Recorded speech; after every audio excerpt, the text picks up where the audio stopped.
nós aprendemos algumas coisas sobre a vida, sobre se nós plantarmos coisas boas, iremos colher coisas boas. Mas a pergunta é, sempre assim? Plantamos coisas boas, fazemos coisas boas, agradamos a várias pessoas e colhemos coisas boas? Isso seria o segredo da vida, né? Só plantar coisas boas e colher coisas boas e nada de ruim acontecer, ou estaremos vivendo no paraíso. Seria maravilhoso. Achamos o segredo da vida, mas nem sempre é assim. E a nossa mente entra em incongruência da carne com o espírito, mas eu só faço coisas boas porque agora estou colhendo isso, porque isso aconteceu. E vamos talvez atribuir a Deus pela vontade permissiva, porque o mundo é assim. Iremos pensar em várias coisas, mas aprendemos isso, que plantar coisas boas, iremos colher coisas boas. Mas sabemos que na vida nem sempre é assim. Às vezes virão algumas frustrações de pessoas que amamos, de pessoas que confiamos, de pessoas que criamos expectativas, e toda expectativa que nós criamos pode virar uma frustração. Isso todo mundo já sabe. Mas mesmo assim, ainda colocamos a expectativa em pessoas. Esquecemos de colocar somente a expectativa em Deus, de confiar em Deus, porque Ele sabe do nosso interior. E mesmo que ainda venhamos a plantar coisas boas e algumas circunstâncias ruins vierem a acontecer, o que eu me torno no processo? Será que eu vou deixar com que essa caminhada, no processo de eu plantar coisas boas, algumas coisas das pessoas que me fizeram mal, ou alguma coisa que aconteceu, de ter levado alguma coisa minha, um assalto, alguma coisa assim que saiu fora do percurso, quem eu me torno no processo? Essa é a mensagem de hoje. O título é: quem você se torna no processo? Porque no processo de plantar coisas boas, estamos alegres, estamos otimistas, criamos expectativas, mas esse otimismo, expectativa e alegria, elas podem esmorecer. Esmorecer pela expectativa ter virado uma frustração do mundo das coisas, porque foi ensinado que plantar coisas boas colherá coisas boas. Claro que eu não falo aqui para deixar de plantar coisas boas. A questão não é essa. É quem eu me torno no processo. Se eu fizer o bem a alguém, de repente alguém me fez o mal, mas eu plantei o bem. E se te fizeram mal? Mas a sua identidade vai ser mudada pelo outro, pelo aquele que te fez o mal? E nesse processo, quando vai ver você estar amargurado, rancoroso, cheio de ódio, daquilo que estava em outro foi contaminado. Aqui, em Eclesiastes 9:2, fala assim, tudo sucede igualmente a todos. O mesmo sucede ao justo e ao ímpio, ao bom e ao puro, como ao impuro. Assim ao que sacrifica, como ao que não sacrifica. Assim, ao bom como ao pecador, ao que jura, como ao que teme juramento. Mas deve estar se perguntando, mas qual é essa lógica da vida? Eu faço bem, mas às vezes colho algumas coisas ruins. Nos processos de sofrimento, quando você olha para fora, você viverá uma ilusão daquilo que fizeram com você. Por que é uma ilusão? Porque a tua mente sempre vai criar aquilo que nem está acontecendo novamente, que aquela pessoa já até te esqueceu. Só que olhar para fora desse sofrimento é somente criar ilusão. E essas ilusões tomarão a tua mente, porque a pessoa já nem mais pensa em você, está vivendo a vida dela, mesmo que tenha te feito mal. Agora, quem você se torna no processo, que vai ser mudado essas frustrações que o outro te causou, é da seguinte forma: quando você deixa de olhar para fora dessas ilusões que a sua mente cria e olhar para dentro. E aqui ver, opa, ficou uma amargura, ficou um rancor, ficou ainda um ódio. Preciso encarar esse sofrimento, parar de olhar para fora, olhar para dentro de mim e ver quem eu estou me tornando no processo. Será que aqueles que estão ao meu redor, as 5 pessoas que são mais importantes na minha vida, o que elas estão falando para mim? Pode ser sua mãe, seu pai, um melhor amigo, uma irmã, um irmão, um primo, um tio. Não sei quais você considera aqueles que verdadeiramente te amam. O que eles falam para você? E aí você, algumas coisas vai jogar no saquetel furado, mas outras você vai pegar e vai analisar. Vai refletir.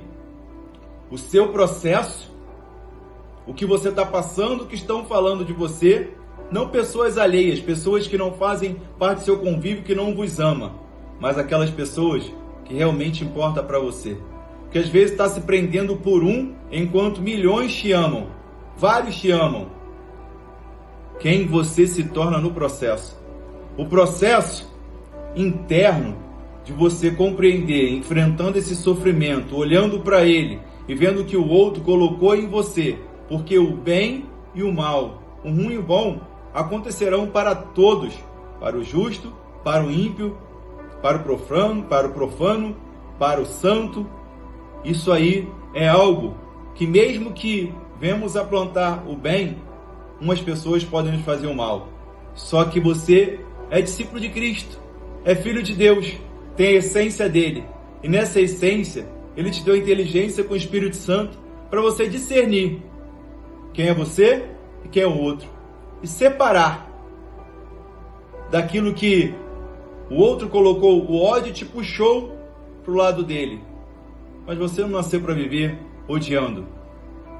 Você nasceu para esse processo de evolução, de transformação. Aqui em Eclesiastes 7,14, olha o que fala. No dia da prosperidade goza do bem, mas no dia da adversidade considera, porque também Deus fez a este em oposição àquele, para que o homem nada descubra do que há de vir depois dele. Você percebe que ele fala? Olha aqui, ó. No dia da prosperidade goza do bem, mas no dia da adversidade considera. No bem, é como diz Eclesiastes 7,2. É melhor ir onde há casa onde há luto do que onde há banquete. No luto, a gente reflete sobre a nossa vida, para onde vamos e o que estamos fazendo com a procedência e eficácia daquilo que é uma eficiência do Espírito Santo em nós e qual o proceder da nossa vida nessa terra. Que um dia seremos julgados por Deus, não pelo homem. Essa é a questão. Que quando eu faço bem, tudo bem, tá tranquilo. Agora, eu fazer o mal nessa caminhada do processo porque o outro me fez e eu dar na mesma moeda, eu vou estar me tornando igual a ele, esquecendo quem eu sou, a minha identidade. A minha identidade é Cristo em vós, esperança da glória. E como você vai dar esperança para uma outra pessoa se foi contaminado com as trevas dela, deixando com que simplesmente as trevas venham apagar a sua luz.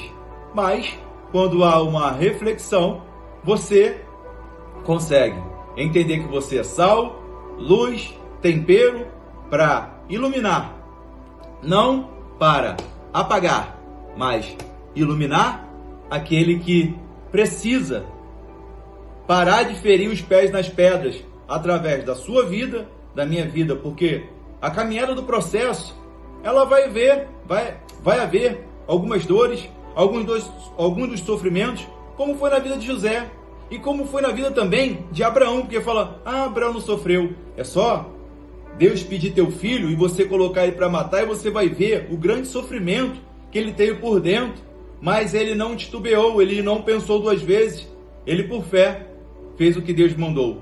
E quando nós pegamos a bússola que é a palavra e trazemos para a nossa vida, para que exercitemos a nossa fé, será o melhor para nós na caminhada do processo. E não ficar com o que o outro tentou colocar em nós e não perdoar.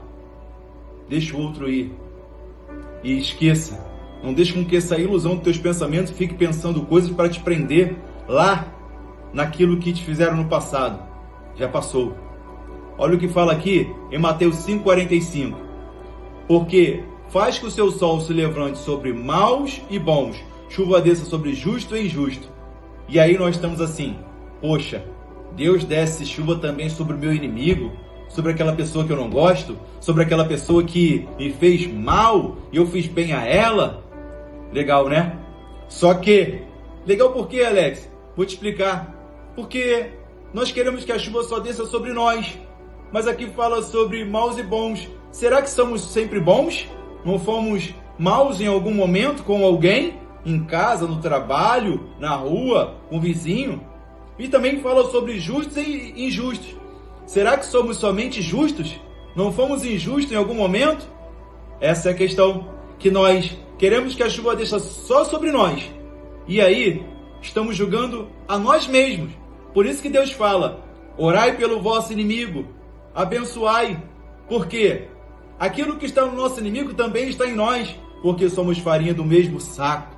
Então nisso é que temos que entender. O nosso inimigo tem carne, e nós também temos carne. Mas a nossa mente nos prende na ilusão daquilo que ele fez em nós, porque foi um fato. Mas Deus te deu o Espírito Santo para vencer toda prova, toda contenda, daquilo que internamente você foi alimentando nessa caminhada do processo. Reflita, quem você se tornou no processo. Olha para a sua vida e vê se Deus te quer desta forma na caminhada desse processo. Quem era você há 1, 2, 3, 4, 5 anos atrás e através de uma dificuldade, de alguém realmente ter te feito mal e você plantou só o bem? E se prender nessa semente do mal não é justo com você. E precisa-se sair desse calabouço mental que não levará a nada. Aliás, está até levando, né? Aprisionar a tua mente nas angústias e dores, sem saber enfrentar, olhando para fora. Olhe para dentro, veja o processo de quem você se transformou nesta caminhada. Porque mesmo que ainda venhamos a plantar sementes boas, podemos colher algumas ruins. Mas nesse processo será para nos fortalecer e não para nos destruir, porque o Senhor é conosco. E o caminho, a verdade e a vida já te deu aquilo que você precisa, que é a vida eterna. Saiba que você é filho e que nesse processo ele te fortalece. Se gostou dessa palavra, dá o like, comenta, compartilha. E como sempre falo, juntos iremos apregoar o Evangelho. Amém.